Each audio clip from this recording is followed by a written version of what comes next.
Hello friends, आज हम physical education का सेकंड चैप्टर खेल एवं पोषण के बारे में पढ़ेंगे। तो हमारा जो फर्स्ट पॉइंट है, आहार का अर्थ। आहार का अर्थ क्या होता है? जो भोजन हम खाते हैं उससे हमें ऊर्जा प्राप्त होती है, जो हमें हमारे दैनिक कार्यों को करने में सहायता करती है। यही भोजन हमारा आहार कहलाता है। सेकंड पॉइंट है कि पोषण को भोजन का विज्ञान क्यों कहा जाता है। आहार में प्रोटीन, कार्बोहाइड्रेट, विटामिन, खनिज, लवण आदि तत्व होते हैं। यह तत्व हमारी शक्ति व वृद्धि करने के साथ साथ नियंत्रण, निर्माण तथा क्षतिपूर्ति का कार्य भी करती है। इसलिए पोषण को भोजन का विज्ञान कहा जाता है।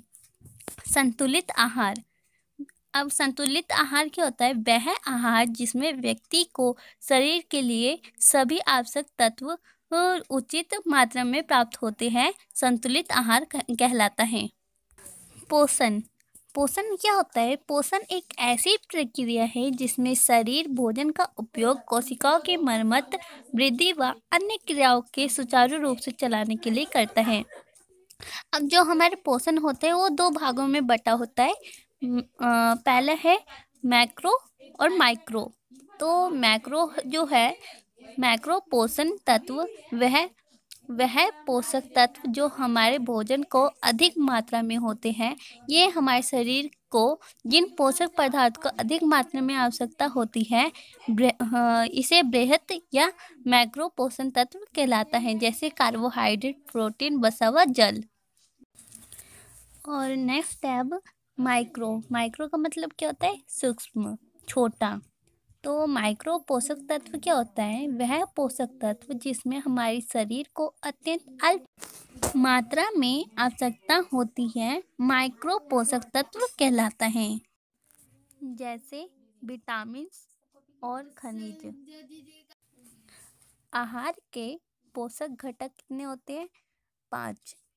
प्रोटीन, कार्बोहाइड्रेट, वसा, विटामिन, खनिज, लवण।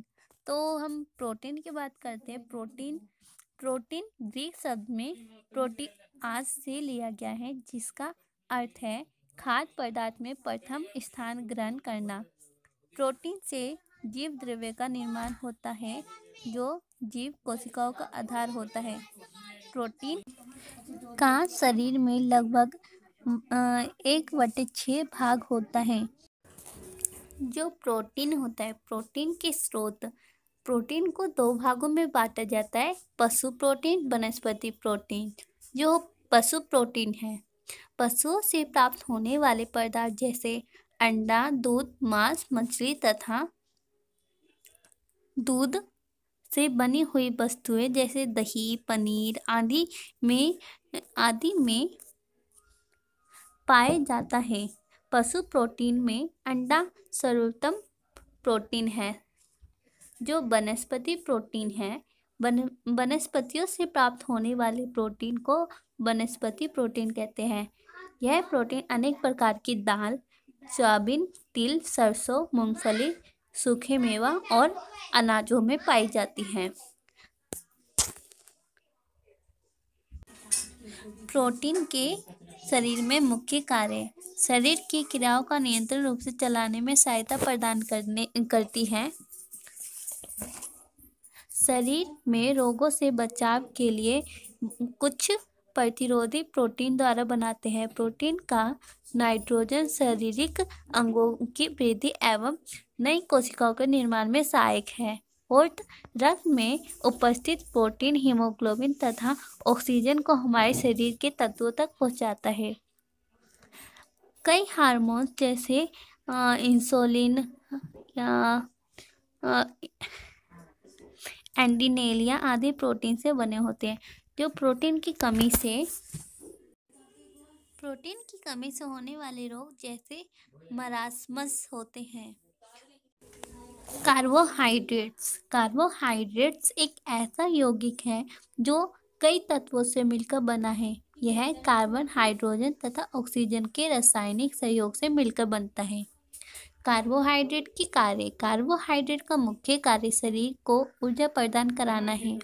कार्बोहाइड्रेट मूल विसर्जित से भी सहायता करता है। में भी सहायता करता है। हमारे शरीर में विभिन्न पाचन क्रियाओं के लिए आवश्यकता होती है। यह कोशिकाओं के रखरखाव में मदद करती है। कार्बोहाइड्रेट वसा का उपचयन में भी सहायक होते हैं। कार्बोहाइड्रेट से होने वाली हानियाँ। यदि भोजन में कार्बोहाइड्रेट की मात्रा अधिक हो जाती है तो यह वसा चर्बी के रूप में शरीर में कोशिकाओं के रूप में जमा हो जाती है। कार्बोहाइड्रेट वसा के उपचयन में भी सहायक होते हैं, परंतु कार्बोहाइड्रेट की कमी होने से व्यक्ति के सहयोग का भार कम हो जाता है। व्यक्ति कमजोर हो जाते हैं, जिससे व्यक्ति थकान तथा सुस्ती का अनुभव करते हैं। त्वचा सूखी और ढीली पड़ जाती है। कब्ज की शिकायत रहने लगती है। कार्बोहाइड्रेट के 2 प्रकार में बांटा जाता है। कार्बोहाइड्रेट को साधारण कार्बोहाइड्रेट और जटिल कार्बोहाइड्रेट में बांटा जाता है। जो हमारा साधारण कार्बोहाइड्रेट होता है वो ग्लूकोज और गलाक्टोज, सुक्रोज, माल्टोज व लैक्टोज आदि के साधारण कार्बोहाइड्रेट कहा जाता है। इस प्रकार के कार्बोहाइड्रेट पानी में घुलनशील होते हैं व स्वाद में मीठे होते हैं, इसलिए इसको शुगर कहा जाता है।